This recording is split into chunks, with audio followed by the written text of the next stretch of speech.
Well, the Zweite Bundesliga has started well, and then it's gone pretty badly. We've lost 4 in a row, and regular viewers of the channel will know what that means. Well, after 4 losses in a row, I've decided to go back to the canteen and try to raise morale by making a local delicacy again. Today we'll be making Lippershirt Pickert, which is this thing that needs to go and rise now. I don't think I'm pronouncing that right. So for this recipe, you're going to need everything on screen now. And then first things first, you've got to take all your potatoes and peel them all. And then after you've done that, you need to grate them as well. What the recipe didn't tell me is that you should probably drain off the water from the potatoes at this point. Once that's done, add everything into a large mixing bowl. Put in your milk, your salt, your sugar, your yeast, your eggs, your flour, everything into one big bowl and mix it all together with your hands, kneading it basically. I ended up adding a bit more flour because there was too much water from the potato. Then leave that to rise in a warm place for about 45 minutes to an hour. After that, add a bit of oil to a pan, heat that up, and add your mixture in these little blobs. Cook until golden brown and then flip once for even cooking. Here's how all of mine turned out. They're very fluffy and something between savoury and sweet. You should add maple syrup or something sweet to serve with it.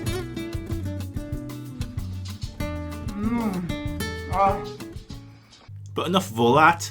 There's football games to be won.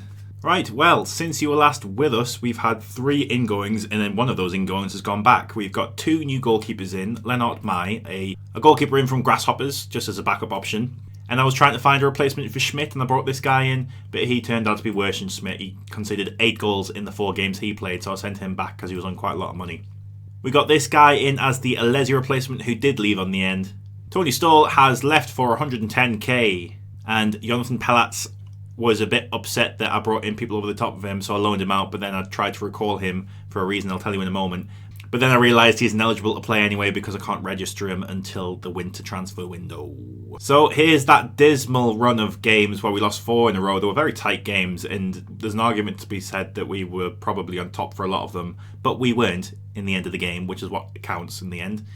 We managed to win the last one after we've changed from the 3-4-2-1 back to the 4-2-3-1. So we've gone from playing this to this. It's fairly well balanced.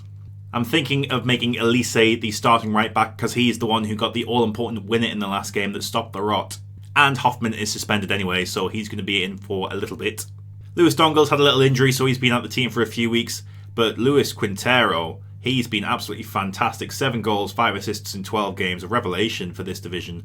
Great player he's been. Pecinovic hasn't found his goal-scoring form from last season, but he's still pretty good. He's got 6 in 10. We were fighting at the top of the table for a little bit, but that poor run of form has seen us drop down to mid-table, 18 points from 13. We're 4 points off third, the promotion-relegation playoff spot, and 5 points off the relegation promotion-relegation spot. Today we have the Westfalen derby against Osnabrück, who are doing a little bit better than us this season. Our local rivals are up in second, so we're going to have to step up our game to try and beat them. And this is the formation we're going to play for that game against Osnabrück. We're going to play wingers because Quintero's left-footed, so we're going to play full-backs and wingers this season instead of wing-backs and inside forwards. But we might reassess that if we can find a good inside forward and Quintero goes over to the right as an inverted winger because he's got a left foot on him. He's got a little bit of a knock, tight calf, but he's going to have to play through it because this is quite an important game. So we've got Schmidt in goal, Shahini, Najar, Rosenfelder and Elise. I think Shahini's displaced Pedro Bondo as the left back. I'm not quite sure about him yet though. Savari and Jamale at the base of the midfield. Quintero, Carstens and Hetver coming in for the injured Dongle who drops to the bench. He's not really fit to play. And then Pecinovic up top on his Todd. And the team sheets have been submitted. If we carry on from our last match, we'll do well.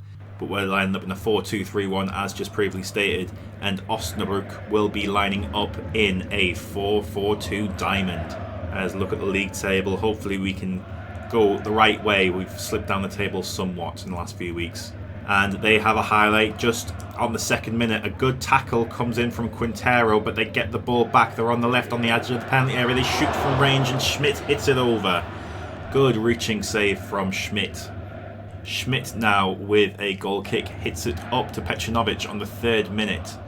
He can't win the ball and they have the ball at the back. It looks like they're going to build up from their goalkeeper. Zaloa, I think that was our goalkeeper from last season. Pretty sure I sold him to them. Looks like he's going to try and get a bit of retribution for me forcing him out the club. Now Shahini's got it left back up to Carstens. Carstens loses the ball. I really feel like we need to upgrade either right wing or centre attacking midfield up on Carstens. He's a good player for the academy, but he hasn't been fantastic recently. They're on the left wing now. They're trying to work it into the box. They played it back to their left back and they've got it in, and it's just hit the crossbar, I think. They're on top of us in this first 5 minutes, that's for sure. A disappointing half comes to an end at 0-0. They're on top of us quite a lot. I'm not really sure what to do. I don't know if we change back to our 3-4-2-1. That hasn't been working really. But this isn't working, so we might have to throw the dice. In fact, that's exactly what we're going to do. Hetfer comes off for Pedro Bondo at half time. 60 minutes gone then, and our possession stat has been ticking up. Maybe this change in formation has been fortuitous for us. The match momentum has been pretty even still, and we haven't had a chance yet in this second half. I'm going to make a few substitutions on the 70th minute because we've got a lot of tiring legs in this squad.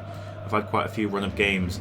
I want to take Quintero off, but he's so important to us, even though he's pretty knackered. I'm going to take Jamalier off for Bendel. Thong Vu, the new Vietnamese backup defensive midfielder, is going to come on for Savari, who hasn't had the best of games. We are going to take Quintero off. We're going to put Pecinovic back to a shadow striker. Quintero's going to come off for Kelvin, the Brazilian striker, who has had a few goals in the league, but he hasn't been pulling up trees. And Alfie Bendel has been injured in stoppage time, and we luckily have another substitution in reserve. Dalka's going to come on for him, even though he can't really play there. And a very forgettable game ends 0-0. However, we learned that second half did look a bit better, so maybe a return to the 3-4-2-1 is on the cards. I don't like what I saw from this team, but they are a lot better than us in the league position. Well, we have the second derby of the episode, in the second game against Paderborn, the Ostwestfalen derby. Paderborn are sitting 2 places above us and 3 points better off than we are as well. Bielefeld and Paderborn have yet to play each other in this universe yet, so this will be the first time they've played each other in a few years. I think we're going to change back to the 3-4-2-1 because of the performance in the second half last game, and we're better built for it as a squad because we need another winger, really, a good quality right winger to come in to play that formation. Savari, Rosenfelder and Alfie Bendel drop out of the starting 11 because of injuries and fitness concerns, so we're going with Schmidt in goal, Shahini Najjar and Leitgeb as the defensive 3, Bondo, Vu, Jamalier and Elise as the 4, Dongil and Quintero as the 2 behind Pecinovic up front. Don't see any good team talks here. I think we're going to do the pundits might not believe in us today, but the fans do. Nope, didn't like that, so I'm going to do a I have faith in you team talk as well. Hopefully this derby is going to be a bit better than a boring 0-0 draw, but they're going to be playing in a 4-3-3, we're going to be playing in our 3-4-2-1. And let's get local bragging rights. Paderborn playing in black, us playing in dark blue, so you're going to have to squint a bit to see the teams. 14 minutes and then they have a corner from the left, whipped in as an in-swinger, but Schmidt gets there and collects easily.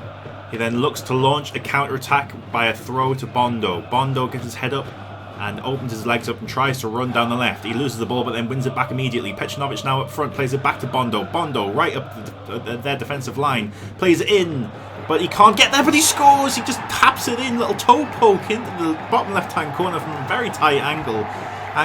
Their defence was being absolute dreadful there. Great work from Pedro Bondo. Maybe he should be the starting player in that left back position. He really got us up the pitch quickly there. They have a corner on the right, and outswinger now is whipped in, and they get a free header and make it 1-1. We've been on top of this game, and our possession's looking really good, but a set-piece goal sets us back. Half-time then, 1-1. XG story-wise, they're looking a bit better than us, but on the whole of the game, we've had more possession.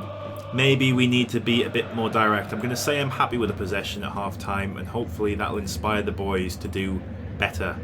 They're trying to attack now in the centre of the pitch. They play it out wide to the left, trying to make penetrating runs, and they've skied it over the bar on the 63rd minute. They have a free kick miles out. They shoot from range, but Schmidt's easily getting there and turns it round for a corner. That corner is then whipped in by the assist maker to the edge of the box. Nobody reminded me to put somebody there. And Dongil's there on the halfway line, trying to counter, trying to get some support. He plays it back to Jamalier, and Jamalier is going to just let the highlight peter out. 75 minutes then, we're looking quite fit, but we haven't had any chances, so I'm going to make some substitutions. Elise is going to come off for Hoffman as he's on a 6.4. Pecinovic is going to come on to Kelvin. He's had enough of the game to try and get a goal, and he hasn't done yet. And I think we're just going to make those 2 substitutions for now. 10 minutes to go. Savari's going to come on, and there's not many good attacking substitutions I can make, and maybe I can switch to the 4-2-3-1, but I think I'm just going to stick with this for now. They have the ball on the edge of the penalty area. They whip it in. Oh, and they hit the post just after I made those substitutions. Stoppage time's ticking down, and it doesn't look like we can separate in either of our local derbies. Looks like Paderborn should have won this one on the reflection of the game. 6 shots to 20. We had more possession, but the match momentum looked in their favour for the majority. I don't like what I saw from this team. We need to be more clinical. But that's the end of the episode. If you've liked the video, leave a like on the video and let me know if you're going to try that recipe that I showed you at the start of the video. If you'd like to watch a playlist or video on screen, please feel free to do so. Have a little binge watch, why not? And I'll see you next time. I'll be sharing a new video out tomorrow. Goodbye.